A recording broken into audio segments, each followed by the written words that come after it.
नमस्कार, थर्ड आई में आपका स्वागत है। सबसे पहले कोरोना की खबर।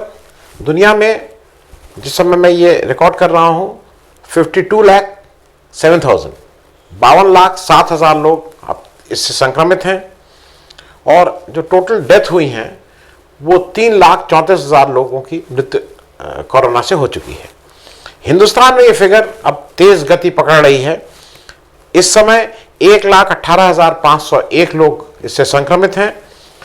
कल नए केसेस फिर से एक नया हाई आया, 6,198 6198 नए केसेस आए। डेथ कल 150 थी और जो टोटल रिकवर हुए वो फिगर भी मैं आपको इसलिए बता दूं क्योंकि वो भी आपको जानकारी रहे। टोटल रिकवरी में भी हम 48,553 थे।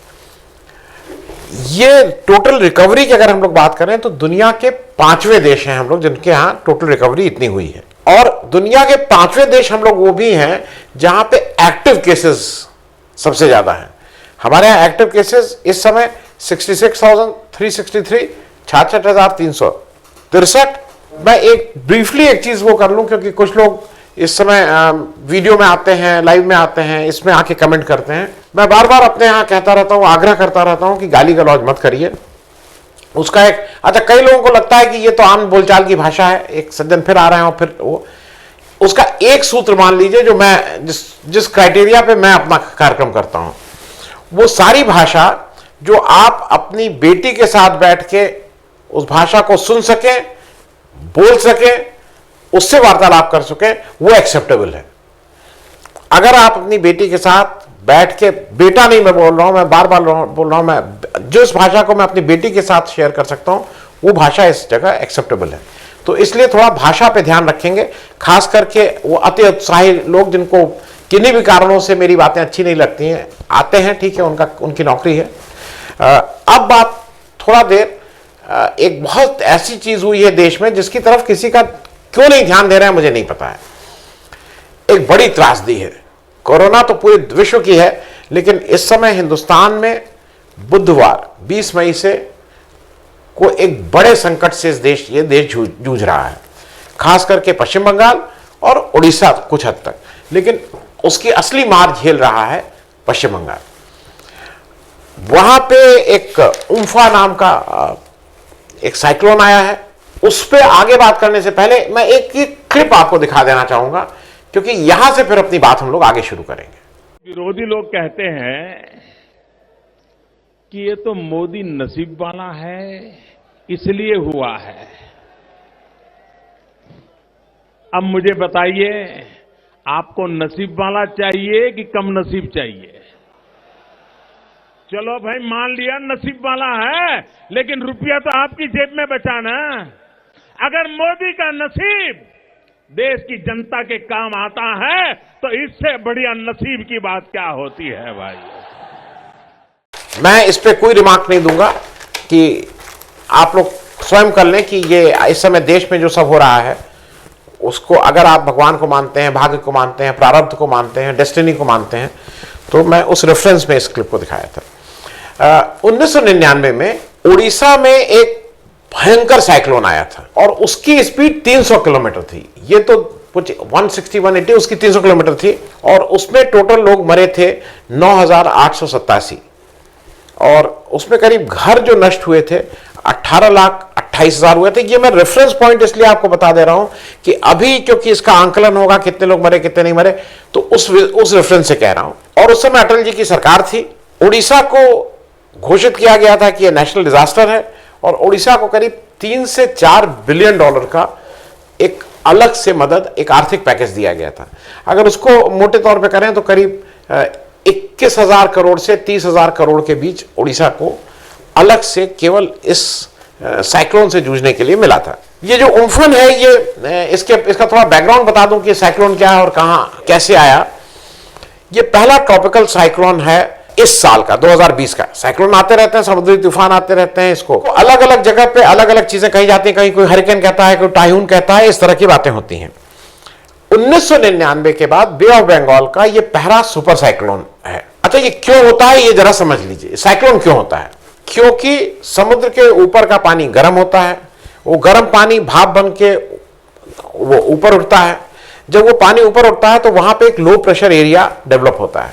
जब लो प्रेशर एरिया डेवलप होता है तो वहां पे जो ठंडी हवा है अगल बगल की वो उसमें रश करती है। वो नेचुरल फिनोमेना है, मतलब जब वो वहां पे रश करती है तो फिर से वो गर्म होना शुरू होता है। और चूंकि पृथ्वी घूम रही है तो उसकी वजह से एक मूवमेंट होता रहता है और वो धीरे धीरे धीरे धीरे घूमना शुरू करता है। अब वो जब हवा और तेज होने लगती है फिर वो गर्म पानी और ऊपर उठता रहता है, और जैसे जैसे ये प्रक्रिया होती है इसकी रफ्तार बढ़ने लगती है। तो वहां डिप्रेशन, अब लो प्रेशर से वहां डिप्रेशन हो जाता है और ये पानी धीरे धीरे जो मतलब गर्म पानी है ये भाप बन के ऊपर उड़ने लगता है। सबसे पहले इसकी 2-3 कैटेगरीज हैं। जो डीप डिप्रेशन बोलते हैं वो 60 किलोमीटर तक की रफ्तार जब हवा चलती है तो वो होता है। फिर उसके बाद साइक्लोन स्टॉर्म होता है जो 100 किलोमीटर तक होता है। फिर सीवियर और एक्सट्रीमली होता है। जो सबसे तेज बोला जाता है सुपर साइक्लोन है जो इस कैटेगरी का है, जिसमें 200 किलोमीटर से ऊपर की हवा की रफ्तार हो जाती है, साथ में बारिश वारिश होती है, पानी पड़ता ही है। अब इसका नामकरण ये सब क्यों होता है, ये कहां से होता है, ये भी 1 मिनट के लिए इसलिए बता दूं कि आगे साइक्लोन तो हरदम आते रहेंगे, जब तक समुद्र है जब तक ये है साइक्लोन आते रहेंगे। ये जो साउथ पैसिफिक और इंडियन ओशन है उसके जो साइक्लोन आएंगे उसका नामकरण का काम IMD का है, हमारी इंडियन मेट्रोलॉजिकल डिपार्टमेंट का है। अब ये जो साउथ पैसिफिक और इंडियन ओशन है इसमें Bangladesh, Sri Lanka, Myanmar, Thailand, India, Pakistan, खाड़ी के कुछ देश जैसे Saudi Arabia, UAE, Qatar, Iran, ये सब लोग इसी में आते हैं। और एक साइक्लिक होता है कि भाई ये वाला जैसे आया तो ये इसका नामकरण ये करेंगे। अब जैसे जो अगला साइक्लोन आएगा उसका पहले ही से डिसाइडेड है कि बांग्लादेश उसका नाम कर रहा है, उसका नाम निसर्ग है। उसके बाद का नामकरण का जो टर्न है वो इंडिया का है। इंडिया ने उसका नामकरण अभी से कर दिया, उसका नाम गति है। तो ये चीजें ऑलरेडी प्री डिसाइडेड है। एक चीज और मैं जल्दी से आपको इसलिए बता दूं कि बंगाल की खाड़ी में क्यों ज्यादा आता है, why in Bay of Bengal ये ज्यादा साइक्लोन आते हैं। उसका पहला कारण तो यह है कि गंगा और ब्रह्मपुत्र ये 2 बड़ी नदियां जो हैं वो आके मिलती हैं और वो जल्दी गर्म होती हैं। जब नदी का पानी आके मिलता है, मीठा पानी रहता है, मतलब खारा पानी नहीं रहता है, तो वो भाप बन के जल्दी ऊपर उठता है। समुद्र हरदम गर्म रहता है नीचे का। दूसरा यह है कि जो ईस्टर्न कोस्ट है, जो आप देख लीजिए, अगर भारत का जो पूर्वी तट है वो ज्यादा फ्लैट है और फ्लैट होने की वजह से वहां की जो हवा है वो डिफ्लेक्ट कहीं होती नहीं है और वहां की हवा धीरे भी होती है और उसकी तेज गति से नहीं बहती है। चलते चलते बस लास्ट में एक और चीज आपको उसके लिए बता दूं, जैसे हम लोग नॉर्दर्न हेमिस्फीयर वाले जो जितने साइक्लोन आएंगे वो एंटी क्लॉकवाइज घूमेंगे और जितने सदर्न हेमिस्फीयर के आएंगे वो क्लॉकवाइज घूमेंगे। ये जानकारी चूंकि मैंने कहीं पढ़ी थी, मैंने कहा आपसे शेयर कर लूं। अब बात आ जाए कि वेस्ट बंगाल में क्या हुआ। बड़ा डैमेज हुआ है, बड़ा नुकसान हुआ है।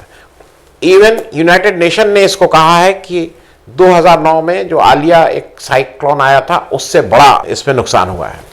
ये हमको आपको इसलिए हम लोग नहीं बोल रहे हैं कि हमारे यहाँ का जो हमारा शीर्ष नेतृत्व था बुध को ये हुआ, बुध मतलब 20 मई को हुआ, 21 मई के आफ्टरनून तक इस पे हमारे जो देश का नेतृत्व था उसने कुछ नहीं कहा। तो इसीलिए शायद देश के लोगों को भी ये लगा कि नहीं कुछ आया होगा। ऐसा बड़ी चीज हुई है। सिर्फ वेस्ट बंगाल में 5 लाख लोगों को 2-3 दिन के अंदर इवैक्यूएट किया गया है। इवैक्यूएट मतलब उनको अपने घर से वहां से हटाया गया है उनकी जान माल की सुरक्षा के लिए। और इस समय जब कोरोना का संकट चल रहा है तो आप समझ लीजिए सोशल डिस्टेंसिंग और ये सब जो चीजें कही जा रही हैं कितनी हो पाई होंगी नहीं हो पाई होंगी अलग बात है, लेकिन उसकी वजह से जो लोग शायद 20 स्कूल की बिल्डिंग में आ सकते थे उनके लिए अब शायद 50, 60, 100 स्कूल की बिल्डिंग की गई है। मैं ऐसी एक रफ एस्टिमेट कह रहा हूं। करीब 1.5 से 2 लाख के बीच उड़ीसा में लोगों को इवैक्यूएट किया गया था। इससे मुख्य रूप से पश्चिम बंगाल के 4 जिले कलकत्ता, नॉर्थ और साउथ 24 परगना और ईस्ट मिदनापुर बुरी तरह इफेक्टेड है। ये सुंदरबन से होता हुआ पश्चिम बंगाल से ये बांग्लादेश चला गया है वहां पे, लेकिन हल्का हो गया है वहां जाते जाते। 20 मई को दिन में करीब 3, साढ़े 3 बजे से इसने रफ्तार पकड़ी और कलकत्ता में जो लोग रहते हैं, मैंने अपने 2-3 मित्रों से बात की, उन सब लोगों मतलब भयंकर वहां नजारा था। ये लोग कह रहे थे कि वो 2 घंटे तक करीब रहा और जो अब कहा जा रहा है कि 160 से 180 किलोमीटर रफ्तार थी पानी पड़ रहा था, कहने लगे समझ में नहीं आ रहा था क्या हो रहा है। ये कह रहे थे कि जितने देर हम ये 2 घंटा रहा उतनी देर लग रहा था कि मालूम नहीं जीवित बचेंगे कि नहीं बचेंगे। घरों के, क्योंकि मल्टी स्टोरेड में रहते हैं लोग, घरों के शीशे टूट के गिरे हैं, इनके बाउंड्री वॉल टूट के गिरी हैं। कलकत्ता शहर में जो अभी एस्टिमेट आया है, ये इसमें अच्छी कवरेज की है टेलीग्राफ में, आप उसको देख सकते हैं। केवल ट्रैफिक लाइट, करीब 400 से ज्यादा ट्रैफिक लाइट के खंभे, जो सोचिए कितना ग्राउंड करके बने थे, वो उखड़ के बाहर हो गए हैं। 5000 से ज्यादा पेड़ केवल कलकत्ता शहर में गिरे हैं। तो इससे आप ये अंदाजा लगा सकते हैं कि इसमें कितना नुकसान हुआ होगा। अभी तक जो डेथ रिपोर्टेड है वो 72 आई है। मैं इसको, क्योंकि ये फिर सबको बुरा लगेगा कि मैं क्यों कह रहा हूं, सब कुछ विम्सकल होने के बाद ऐसा माना जाता है कि ममता दीदी जो है, ममता बनर्जी थोड़ी विम्सकल हैं, बात नहीं सुनती, वो सब चीजें ठीक हैं। लेकिन अगर ये फिगर ठीक है कि 72, और वहां नेशनल डिजास्टर मैनेजमेंट वाले लग गए हैं, तो इसलिए शायद ये फिगर गलत नहीं हो। अगर केवल 72 लोगों की ही मृत्यु हुई है, और वो भी ऐसा कहा जा रहा है कि जो करंट लगने से या पेड़ गिरने से हुआ है, तो मैं इसको एक बड़ी भारी सफलता मानूंगा कि 5 लाख लोगों को इवैक्यूएट करा के मालूम नहीं कितने हजार लोगों की जान बचाने का काम कम से कम पश्चिम बंगाल के सरकार ने और वहां के लोगों ने किया है। मतलब ये पश्चिम बंगाल का किसी भी पार्टी का हो, लेकिन इन लोगों ने एक बड़ा काम किया है, नहीं तो मालूम नहीं कितना जान माल का और नुकसान होता है। एक चीज इसमें शुरू में ये रही कि पश्चिम बंगाल में वेडनेसडे 20 मई को ये वो होता है, 21 मई की आफ्टरनून तक साइलेंट है हमारा शीर्ष नेतृत्व, सेंट्रल। ममता बनर्जी फोन करती हैं, उसके बाद गृह मंत्री का फोन आता है और फिर प्रधानमंत्री कहते हैं, जैसा न्यूज़पेपर कह रहा है कि बीजेपी के जो पश्चिम बंगाल के लोग हैं उन लोगों ने कहा कि अगर आप लोग इस पर कुछ बोलेंगे नहीं तो हम लोगों की और खराब हालत होगी, लोगों को अच्छा नहीं लग रहा है, क्योंकि आपका मौन हर चीज पे रहना ठीक नहीं है। जैसे माइग्रेंट लेबर पे हमारे प्रधानमंत्री बिल्कुल मौन थे, वैसे ही थर्सडे की आफ्टरनून तक इस पे कोई बातचीत नहीं हुई। कलकत्ता की आप थोड़ी चीजें समझ लीजिए क्या है। कलकत्ता में बिजली नहीं रहे, काफी जगहों पे पेड़ गिरने से बिजली नहीं है। अब बिजली नहीं है तो पानी इफेक्टेड है। जब ये आता है और समुद्र की लहरें अंदर तक आ जाती हैं, वो आप लोगों ने कुछ व्हाट्सएप पे देख रहे होंगे कि जो हैंगर है कलकत्ता एयरपोर्ट का, उसमें कितना पानी घुस गया, ये सब आप लोगों ने देखा होगा। तो अब समझ लीजिए, जहां खेती लायक जमीन है, सुंदरबन है या कहीं पे भी ईस्ट मिदनापुर है या 24 परगना, तो अब वो जमीन खेती लायक नहीं रह गई, समुद्री पानी आ गया। उसी तरह से जो तालाब है, क्योंकि वेस्ट बंगाल में पुकुर, मतलब ये तालाब का बहुत चलन है, बहुत लोग वहां तालाब पे आश्रित हैं। तो तालाब में अगर ये खारा पानी आ गया तो तालाब का पानी पीने लायक नहीं रह गया, अगर वो कुएं में पहुंच गया तो कुएं का पानी पीने लायक नहीं रह गया। ये मैं इसलिए कह रहा हूं कि बहुत सी चीजें शायद हम लोग यहां से कंसीव नहीं कर पा रहे हैं। लिफ्ट नहीं चल रही है, आप ऊपर की मंजिल पर रहते हैं, आपकी उम्र एक हो गई है, आप कैसे आए जाएंगे? इसका दूसरा कारण यह है कि कोरोना वायरस तो चल ही रहा था, किसी भी साइक्लोन के आने के बाद, किसी भी इस तरह के तूफान के आने के बाद बहुत सी बीमारियां फैलती हैं, डायरिया, एरिया, मालूम नहीं क्या, ये तो सबको पता है। तो सोचिए वेस्ट बंगाल कितने मुश्किल हालात से जूझ रहा होगा, और मुझे ऐसा लगता है कि पूरे देश को उसके साथ खड़े रहने की जरूरत है। आज सुबह अच्छी बात हुई, नवीन पटनायक ने, जो उड़ीसा के हैं, और शायद इसलिए क्योंकि वो भी अफेक्टेड थे, उन्होंने ममता बनर्जी को फोन करके हालचाल लिया है। लेकिन अभी तक मैं पेपर की रिपोर्ट और जो सार्वजनिक सोशल मीडिया पर रिपोर्ट आ रही है उसके अनुसार हमारे किसी और मुख्यमंत्री ने, चाहे वो किसी भी पार्टी का हो, बहुत हालचाल अभी तक ममता बनर्जी का नहीं लिया है। वो कांग्रेस के जो नेता हैं राहुल गांधी, उन्होंने ट्वीट किया है, वो किया है, लेकिन जो मुख्यमंत्री, क्योंकि कांग्रेस, राहुल गांधी कहीं पैसा नहीं दे सकते हैं, किसी भी पार्टी के मुख्यमंत्री चाहे वो किसी पार्टी के हो, उनके अपने डिस्क्रिप्शन से कुछ ना कुछ पैसा इसमें दे सकते हैं। और जैसा मैंने आपको बताया कि अटल बिहारी वाजपेयी ने उड़ीसा में करीब 22,000 से 30,000 करोड़, मेरे पास तुरंत फिगर नहीं, मिनिमम 22,000 करोड़ तो था ही, $3 बिलियन था। अभी हमारा जो अभी खबर आ रही है उसके अनुसार हमारे प्रधानमंत्री जी ने 1,000 करोड़ का एक पैकेज वहां अनाउंस किया है। ऑलरेडी उससे पहले ममता बनर्जी ने 1,000 करोड़ का एक रिलीफ पैकेज स्टेट गवर्नमेंट का कर दिया था। जितने लोग मर रहे हैं उनको 2.5 लाख रुपए देने की बात कही थी उनके परिवारजन को, जिससे इस समस्या से हो रहे हैं। एक चेंज और हुआ, और ये चेंज मैं इसलिए कह रहा हूं कि आपसी वो, ममता बनर्जी भी बहुत जिद्दी है, नहीं मानने वाली चीज है, लेकिन जब उनके लोगों की बात आई वेस्ट बंगाल की, तो उन्होंने अपनी वो सारी चीजें, अपनी जिद और वो किनारे रख के प्रधानमंत्री को फोन किया और उनसे कहा कि आप आइए और खुद अपनी आंख से देख लीजिए कि यहाँ क्या स्थिति है, और तब आपको शायद समझने में आसानी होगी। उसका एक दूसरा, जो मैं फायदा तो नहीं बोलूंगा, लेकिन कम से कम पश्चिम बंगाल के इस साइक्लोन की बात नेशनल मीडिया ने जब से प्रधानमंत्री ने अपने जाने का प्लान बनाया और अब हो आए वहां, तो कुछ फोकस वहां कर दिया, नहीं तो नेशनल मीडिया के पास इन सब के लिए का टाइम नहीं था। एक मेरे मित्र जो बंगाल कलकत्ता के हैं, उन्होंने बहुत अच्छी बात कही, उन्होंने दुखी होकर ये बात कही। और मैं फिर बता दूं, वो बंगाली नहीं, वो हिंदी भाषी हैं, उत्तर प्रदेश के हैं, वही रहते हैं। उनका कहना यह था कि अब एक नई विधा शुरू हो गई। वो कहना है पहले हम लोग क्या करते थे, शाम को टीवी देखते थे कि ब्रेकिंग न्यूज आएगी, और ब्रेकिंग न्यूज के हिसाब से कल पेपर में आता था। कहने लगे अब उल्टा हो गया है, ब्रेकिंग न्यूज सारी पेपर में आती है, टीवी उस दिन अपना एजेंडा डिसाइड करता है कि अच्छा अब कहां प्रधानमंत्री जा रहे हैं तो उनको आप टो करिए। तो अब टीवी ने अपनी ब्रेक, और कहने लगे आज सुबह मुझे देख के हंसी आ रही है, वो उसमें लिख रहे हैं कि कैसे चक्रवात आया और कैसे ये तूफान आया और साइक्लोन आया और ब्रेकिंग न्यूज।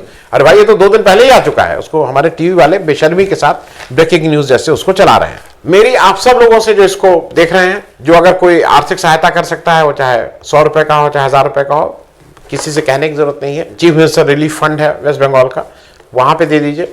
ईश्वर से प्रार्थना कर सकते हैं। सुंदर जगह है पश्चिम बंगाल।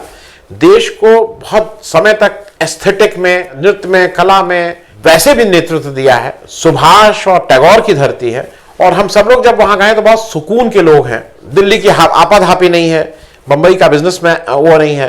लोगों को मिल जाएंगे, हर घर में आप जाइए तो कोई गाने वाला मिल जाएगा, कोई बजाने वाला मिल जाएगा। ऐसे लोगों को, ऐसी जगह को, ऐसे हमारे प्रदेश को सुरक्षित रखना जरूरी है। ईश्वर से प्रार्थना है कि जो भी वहां हुआ है, ये सब लोग जल्दी इससे बाहर निकलेंगे। कोरोना से भी लड़ना है, और उनके ऊपर तो थोड़ी समस्या ज्यादा आ गई है। हम सब लोगों से जो हो सके उसको करने की चेष्टा करेंगे। धन्यवाद। आपको हमारा कार्यक्रम अच्छा लगा तो कृपया सब्सक्राइब करें, और साथ में वो छोटी घंटी भी दबा दें, जिससे आपको जब भी कोई नया वीडियो, नया एपिसोड अपलोड हो तो आपको उसकी सूचना मिल जाए।